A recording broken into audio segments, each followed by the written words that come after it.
You still loyal to them?" That's what Prince Harry sneered, right in the courtyard of Buckingham Palace. He expected silence. But the guard's response? He didn't break his stance. He didn't lose his composure. And when he finally answered with one sentence, even the prince was left speechless. Want to know exactly what he said? Hit that like button and tell us in the comments where in the world you're watching from. Now let's get into it. The drizzle hung like a silk veil over Buckingham Palace, soft and persistent, soaking into the flagstones and misting the polished black boots of the lone guard standing beneath the north archway. Lance Sergeant Callum Fraser didn't flinch, didn't blink. His SA-80 rifle rested diagonally across his chest, held with the kind of grip that could stay firm through thunder, wind, or, today, mockery. Fraser was 36, career infantry, 10 years in the Rifles before his selection to the Household Division. A decorated combat veteran who'd seen Kabul rooftops and Baltic winters, but now rotated back onto ceremonial guard duty, a post as sacred as it was silent. His record read like the neat crease on his trousers, disciplined, exact, unbroken. The men who knew Fraser, truly knew him, spoke of his steadiness with a kind of reverence usually reserved for myths. During his second tour, when an IED ripped through their forward operating base, Fraser had maintained his post without so much as a flinch. While others dove for cover, he'd stayed upright, methodically returning fire until reinforcements arrived. He'd earned the nicknames Standing Stone and the Pillar from his unit, though he'd never acknowledged either. His selection for the Queen's Guard hadn't surprised anyone who'd served with him. "Some men are just built differently," his former captain had said at Fraser's transfer ceremony. "Some are made to move forward no matter what. But Callum, he's built to stand still when everything else is falling apart." There had been knowing nods around the room, and Fraser, characteristically, had betrayed no emotion, just a subtle straightening of his already impeccable posture. That same stillness now defined his days at the palace. Morning drills, afternoon rotations, evening protocols. The precise angles of arms and shoulders, the measured distance between boots on stone, the perfect symmetry of movement followed by the perfect absence of it. Some guards found the ceremonial post maddening after combat deployment. Fraser found a different kind of purpose in it, the living embodiment of something permanent, in an age that valued little beyond the temporary. The courtyard was closed to the public for the morning. Some quiet diplomatic briefing inside, a few VIPs moving in and out through restricted access. The usual fanfare of changing the guard wouldn't happen today, but the guards remained, always. Fraser stood alone in the archway, a solitary silhouette in scarlet, barely shifting even as rain traced down the edge of his bearskin and pooled quietly at his heels. Then came the car. A sleek, black Jaguar curved in from the palace gate and rolled to a gentle stop. No outriders, no fuss, just tinted windows and low clearance. From the passenger side, a familiar figure stepped out, adjusting his collar against the damp. Prince Harry. There was no mistaking him. Tall, ginger-bearded, expensive coat flaring slightly as he stepped onto the courtyard stones. He walked with the kind of stride that tried too hard not to care. Behind him, a single aide with a clipboard, an uncertain expression trailed at a respectful distance. Harry's eyes drifted across the square, expression flat, until they landed on Fraser. For a brief moment his brow twitched. Recognition? Resentment? It passed too quickly to read. He didn't nod, didn't smile. He muttered to the aide without slowing, "Still running this charade, are they?" The aide didn't respond, just looked straight ahead, careful not to engage. Fraser didn't move. His gaze remained fixed forward, unshaken by the presence of the prince, or the drizzle collecting on his shoulders. The stillness was part of the job. But now, it was something more. A quiet answer to a man who had once worn the same uniform, and then walked away from everything it represented. The footsteps grew fainter as Harry passed, but the words, tossed casually into the air like cigarette ash, had landed. Not with impact, with weight. And Fraser, motionless beneath the stone arch, stood tall beneath it. The courtyard echoed faintly under Prince Harry's slow footfalls, his boots tapping across the wet stones in deliberate defiance of the silence. His aide stayed a few steps behind, saying nothing, just gripping the clipboard like it might shield him from the tension hanging in the misty air. Harry's eyes wandered back to the guard, to Fraser. He slowed his pace, tilted his head slightly, and let his gaze linger on the unmoving figure. "You know what I used to call these guys?" he said, voice loud enough to carry. "Parade props." His aide shifted uncomfortably, eyes darting around the empty courtyard, as though checking for a camera crew that might have materialized from the fog. But there was no one, just Fraser, the drizzle, and stone. "Stand there long enough and maybe you start believing it matters," Harry continued. "All the saluting, all the silence, makes them feel like soldiers." Still no reaction. Fraser remained fixed, eyes forward, breathing slow. No break in posture. "Imagine wasting your life standing still for a family that couldn't care less," Harry said, scoffing under his breath. "They knight you, sure, but they don't look you in the eye." He turned his back to Fraser briefly, walking a slow, lazy circle near the edge of the arch. "We used to laugh during training. I remember one bloke. We timed a guard for 6 hours straight. Not a blink we could spot. Swore he was dead on his feet. Probably was." His aide gave the faintest chuckle, more from obligation than amusement. Harry looked back at Fraser, studied him. The way the rain slicked down the dark fur of his bare skin, the stillness of his grip, the squared shoulders that hadn't dipped even once under the weight of the rifle. "I bet if I told him to bark, he'd do it," Harry muttered, stepping a little closer now. "That's what loyalty gets you, obedience without thought." The words didn't echo. They landed like dull stones. Fraser didn't blink, didn't flinch. But something in the way he held his jaw changed. Slight, subtle, but there. And Harry noticed. He tilted his head, smirked. "You hear me in there?" The aide cleared his throat softly. "Your Highness, perhaps we should—" "Your Highness," Harry repeated dryly, "still sounds strange." He turned his attention back to Fraser, now pacing just a few feet in front of him, like a man studying a painting he didn't like. The red tunic, the white belt, the polished buttons, all symbols Harry had once worn and now clearly resented. "I wonder," Harry said aloud, "how long he'd stand there if I just kept talking. All day, maybe. What's the point of pride when no one's listening?"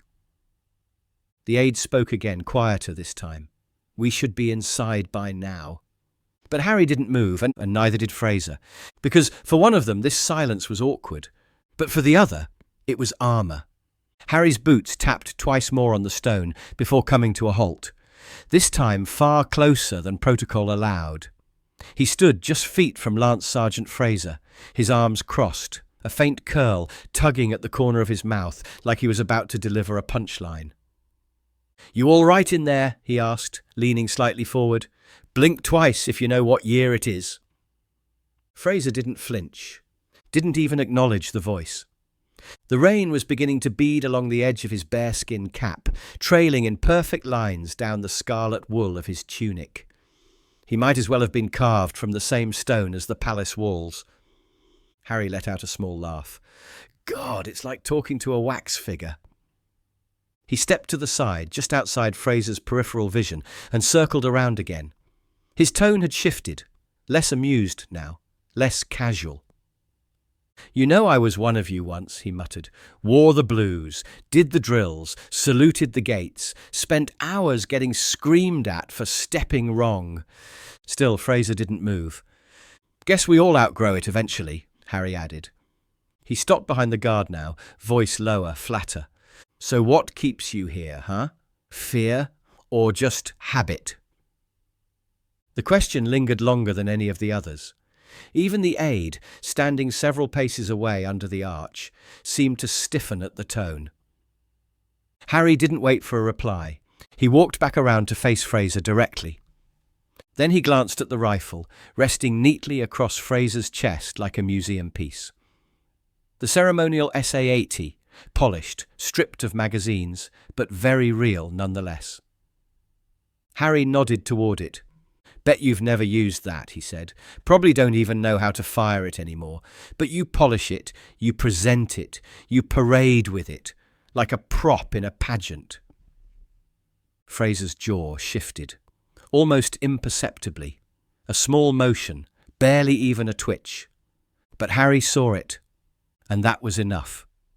"You're not a soldier," Harry said, his voice turning sharp. "You're a mannequin with benefits." He took a step closer, his shadow now falling across the bright red tunic. "You think this means something? This uniform, it's theatre, it's dress-up. You're standing in the rain to protect a flag no one salutes anymore, for a crown that doesn't even call you by name." Still no answer, but the air had changed. Fraser hadn't blinked, hadn't moved. But now, even his stillness felt different.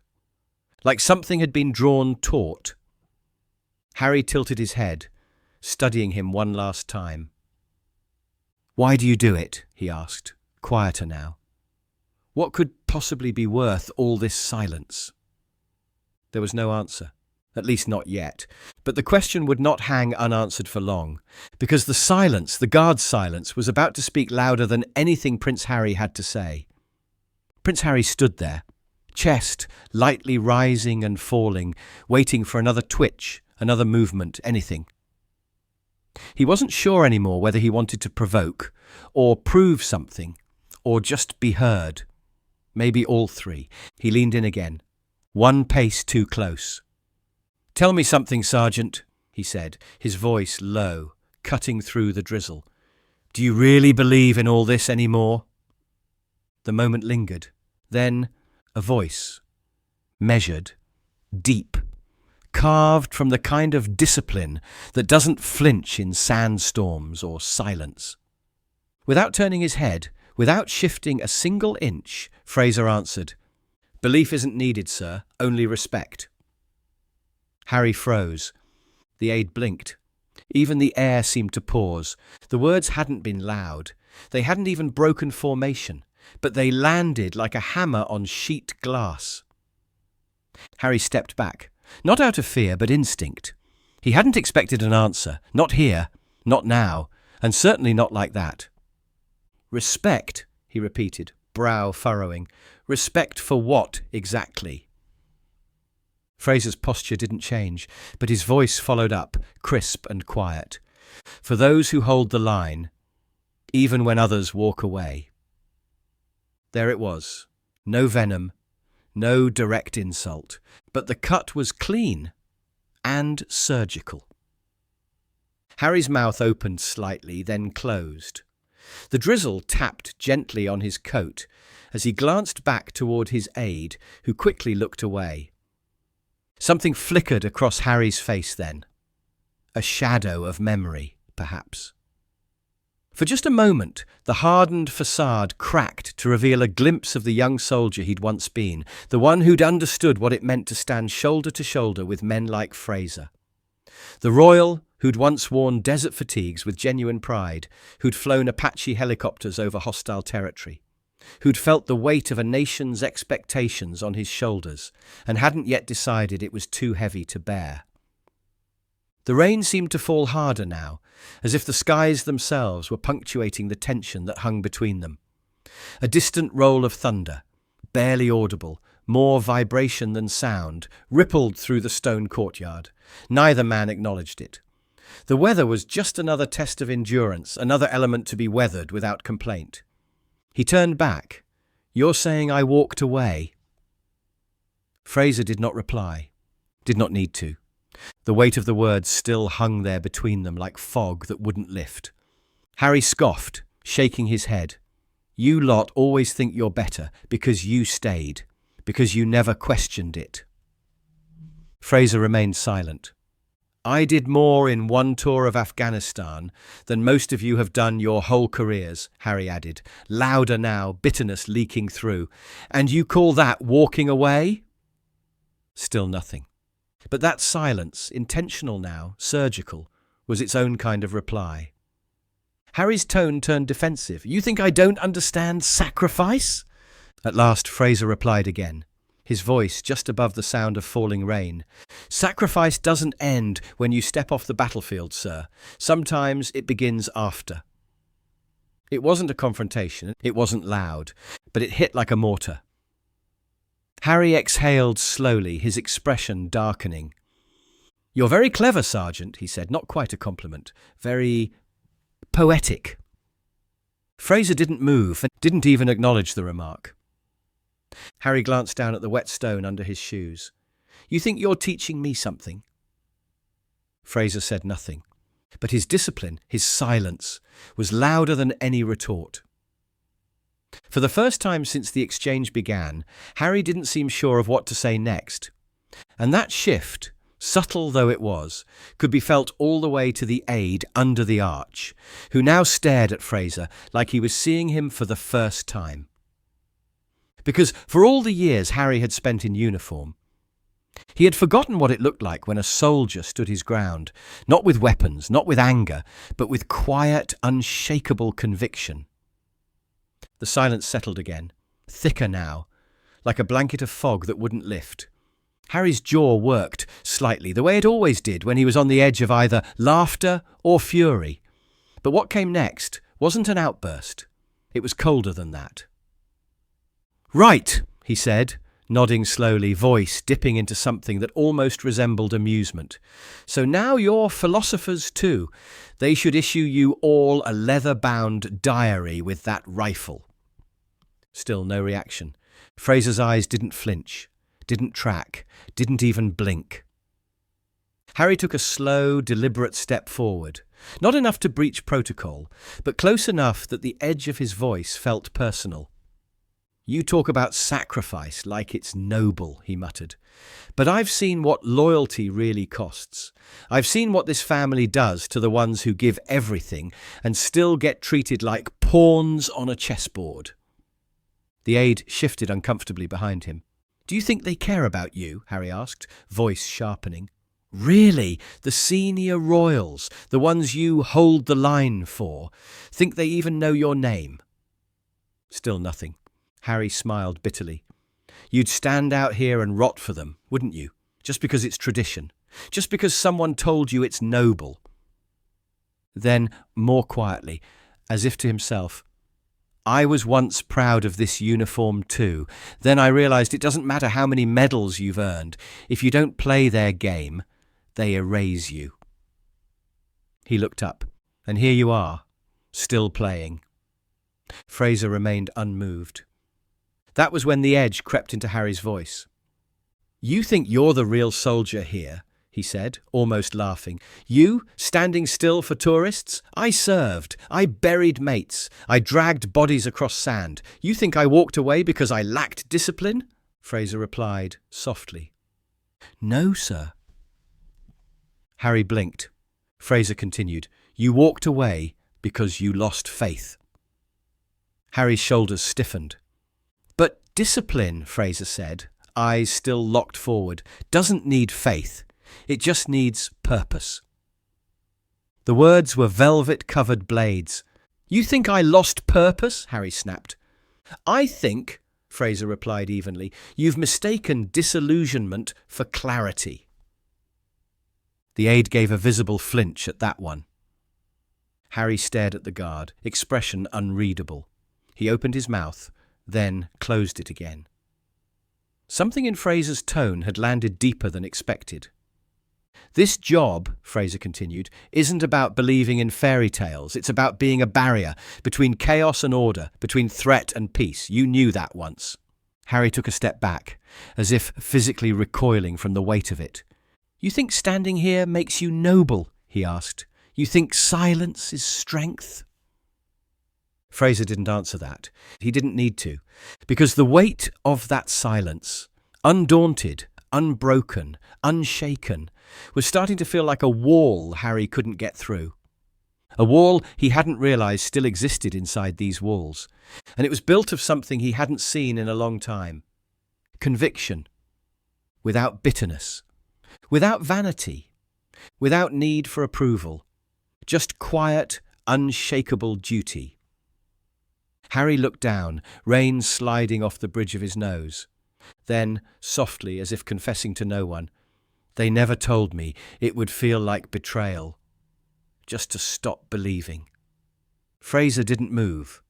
But that line about purpose hung in the air between them, ringing louder than any drumline ever could.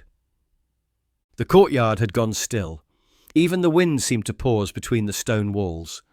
Harry stared hard at the motionless man before him, his expression flickering, uncertain now. Less like a prince and more like a man who'd started a conversation he wasn't prepared to finish. "You ever question it?" Harry asked suddenly, voice quieter, less sharp. "All this? You really never wonder if they deserve it?" Fraser said nothing, not out of evasion, but because that question didn't warrant an answer, not from a soldier on post, and not in the presence of everything the uniform still represented. Harry exhaled. "You won't even say no, will you? Just stand there like a relic. That's what they want. That's what they count on. Silence." He stepped in again. Too close now. Close enough that his breath fogged faintly against the polished brass of Fraser's chest plate. "I used to think silence meant strength," he said, "but sometimes it's just fear dressed up in obedience." The aide shifted again, watching anxiously. Rain tapped on the pavement like a ticking clock, quiet, insistent. Then Fraser spoke. His voice was still low, still composed, but this time it carried finality. "Your Highness," he said, measured, exact, "if silence unnerves you, it's only because it echoes what you tried to leave behind." Harry froze. The words struck like a clean blow, not loud, not cruel, but precision cut, undeniable and perfectly aimed. For a second, all the practiced defences slipped from Harry's face. Fraser continued, his tone still formal, still controlled, but with something undeniable behind it now. "We don't stand here for applause, sir, or out of blind obedience. We stand because someone must." Harry's lips parted slightly. Fraser went on. "The uniform is not about heritage, it's about holding still when others walk away." That was the sentence, the one Harry would never forget. Not because it was shouted, not because it was clever, but because it told the truth so plainly, so quietly, that no rebuttal could touch it. It wasn't about winning, it wasn't about humiliation, it wasn't even about proving a point. It was just duty, stated clearly, without apology. Harry straightened. For a moment he looked older, less the rebellious royal and more the weary soldier he once was. Something had cracked in his posture, not broken, just shifted. He stepped back. "I didn't come here to argue," he said at last. Fraser didn't answer. Harry added, almost to himself, "I suppose I just wanted to see if anything had changed." Fraser replied softly, "Some things aren't meant to." For the first time, Harry looked not at the uniform, but at the man inside it. For a fleeting second, he saw the discipline, the sacrifice, the sheer weight of silent responsibility that came with guarding something others discarded. Then, wordlessly, he turned. He didn't look back, but the aide did, once, casting a glance at Fraser before trailing after the prince into the grey morning. The sound of retreating footsteps faded, and Fraser? He hadn't shifted an inch, but somehow he had said everything that needed saying. The Jaguar's engine started with that luxury purr, quiet, controlled but unmistakable. It pulled out of the courtyard without fanfare, slipping past the black iron gates like it had never been there. Only then did Fraser move. It wasn't much, just the faintest roll of his shoulders beneath the scarlet tunic, resetting his posture as the morning drizzle thickened. The moment was over. The courtyard was quiet again, and the duty remained. But not everyone had left. The aide, Harry's aide, lingered back for a beat too long. Mid-30s, well-groomed, the type used to blending in behind someone else's title. But now he stood alone, watching Fraser with something new behind his eyes. He stepped forward, only to the rope line, respectful of the distance. "Sergeant," he said carefully, voice low. Fraser didn't look at him, but the subtle dip of his chin showed he was listening. "I know it's not my place," the aide continued, "but that, back there, I think he needed to hear it." No reply. "Not because he'll change, he won't, but maybe he'll remember what it felt like, to face someone who didn't flinch." Still nothing from Fraser, but he didn't need to reply. That stillness, its own kind of reply, held steady in the air between them. The aide hesitated. "For what it's worth, I'm sorry about the way he spoke to you." Fraser's voice came low, steady, unmistakably kind beneath its professional edge. "He spoke to the uniform, not to me." The aide blinked, and just like that, he understood. Fraser hadn't taken it personally, because there was no person standing there, not in the way Harry wanted. There was only the post, the uniform, the service. That was what had unsettled the prince, not anger, not ego, conviction. The aide gave a small nod, almost a bow, though he caught himself, then turned and made his way back across the courtyard. Fraser resumed his posture, rifle upright, eyes ahead, rain streaking clean lines down the polished black of his bare skin. The palace had a way of making time feel different, slower, more deliberate, as if the very seconds were measured by a different clock. Fraser had learned to inhabit that time, to find comfort in its steady rhythm. In a world of constant motion, of screens and notifications and endless distraction, there was something almost rebellious about this kind of stillness. This act of standing, motionless, as the world spun madly around you. That stillness was what the tourists came to see, though they rarely understood it. They saw the uniform, the precision, the spectacle. They didn't see the discipline beneath, the hours of training, the burn in motionless limbs, the mental endurance it took to shut out discomfort and distraction, to stand regardless. From Fraser's fixed position, he could see the palace in fragments, the corner of a window, the edge of a stone facade, the distant flutter of the royal standard against grey clouds. He didn't need to move his eyes to take it in. After hundreds of hours at this post, the palace lived in his peripheral vision like a permanent shadow. 10 minutes passed, then 20. A few tourists were let in through the main gates. Quiet ones, here for the architecture, not the confrontation. They didn't know what had happened earlier. They didn't need to. But one man did. An older gentleman, standing by the inner barrier with a cane and a pale grey trilby tucked under one arm. He wore a dark wool coat and a row of medals on his breast that hadn't seen sunlight in a long time. He didn't speak, didn't wave, just raised a single gloved hand to his temple and offered a slow, textbook salute. Fraser didn't respond. He couldn't. But something about the way he stood in that moment, just a breath deeper, just a hair more anchored, made it clear he'd seen it, felt it, and accepted it. Behind the veteran, a boy, maybe 9 or 10, watched wide-eyed. "Is he a real soldier?" the boy whispered to his mum. She nodded gently. "The realest kind." The boy stepped forward, standing next to the veteran now. He didn't salute, didn't know how, but he straightened his shoulders, lifted his chin, and stood tall. For a few seconds he mimicked Fraser's exact posture. The veteran smiled quietly, didn't correct him. Didn't need to. Sometimes you teach by standing still. Sometimes that's enough. Across London, the news cycle churned on. Headlines flashed across screens. Politics, scandals, celebrity gossip. the usual noise. But here, in this quiet corner of the palace courtyard, something timeless was unfolding, the kind of moment that doesn't make headlines but makes differences. Each hour, the rain would ease, then return. The sky would brighten, then darken again. Tourists would come and go in waves, their phones raised in unison, like some modern salute to the spectacle before them. And through it all, Lance Sergeant Callum Fraser stood his post. Every so often, someone in the crowd would ask questions, whispered curiosities about how long the guards stand, whether they ever speak, what happens if there's an emergency. The more respectful visitors would listen to the tour guide's answers with genuine interest. The less respectful would try to provoke a reaction, testing the limits of discipline with silly faces or crude gestures.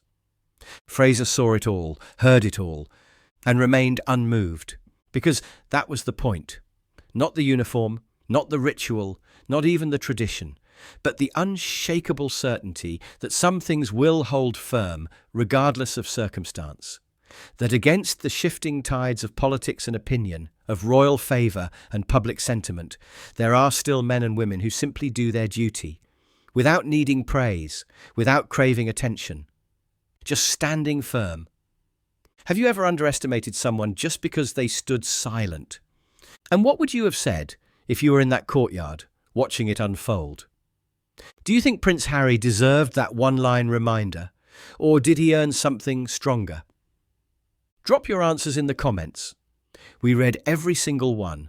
If this story made you pause, made you think, or reminded you of what real respect looks like, hit that like button, subscribe to the channel and tap the bell so you never miss tomorrow's upload. And if you know someone who still thinks royal guards just march and pose, share this video with them. Let them see what quiet loyalty truly sounds like. Our other Royal Guard stories should be popping up on your screen right now. Watch those next. And we'll see you tomorrow, same time, with another story that proves silence often speaks loudest.